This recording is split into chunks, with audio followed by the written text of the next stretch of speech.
আমার কাছে বুদ্ধিনীতি যেহেতু আইছিস, তাহলে আমার মন যেটা ভালো কবে আমি কিন্তু সেটাই কব। অবশ্যই বুঝবে, সেটাই তো কবা।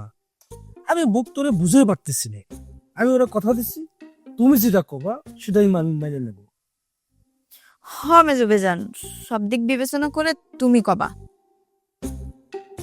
হুম, আমার মনে হচ্ছে না যে তোর শ্বশুরের ফাঁদে তোর পা দেওয়াটা ঠিক হবে রে।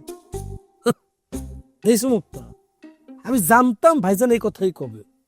আমি শুধু ভাইজান করছি কেন, তোমার বাপের যে আছে না, সে ওই একই কথা কবে। আচ্ছা ভাইজান, আমাদের বিয়ে মাইনে না আমার আব্বার একটা ফাঁদ, এটা তোমার কেন মনে হচ্ছে? তোমার বাপ কারণ ছাড়া কোনো কিছু পারবে না। তুমি নিজের প্রশ্ন করে রাখো, তোমার যে বাপ দুদিন আগে লেমনরে মাইরে ফেলতে চাইছিল, তোমারে তুলে নিয়ে যেতে চাইছিল, সেই লোকটা মুহূর্তের মধ্যে 180 ডিগ্রি ঘুরে গেল। এটা কি হতে পারে? তোমার কথা যে একবারে অযৌক্তিক সেটা আমি করছি না ভাইজান, কিন্তু মানুষ কি মুহূর্তে বদলায় না? পৃথিবীতে কি এমন কোনো রেকর্ড নেই?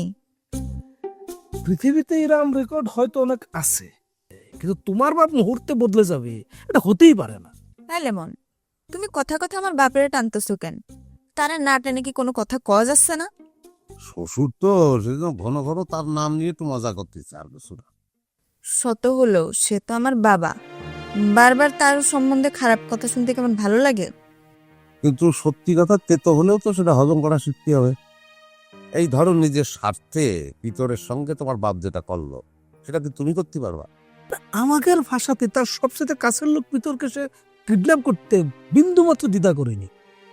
কারণ সেরকম একটা কাজ যে আমার ভাইয়ের সঙ্গেও তোমার বাপ করে বসবে না, তার কি গ্যারান্টি দিতে পারো? আমি কারোর কোনো গ্যারান্টি দিতে চাই না ভাইজান। বাড়িতে কোনো জায়গায় না গেলে তো কোনো সমস্যা হবে না। ঠিক আছে, আমি বাড়িতে কোনো জায়গায় যাব না।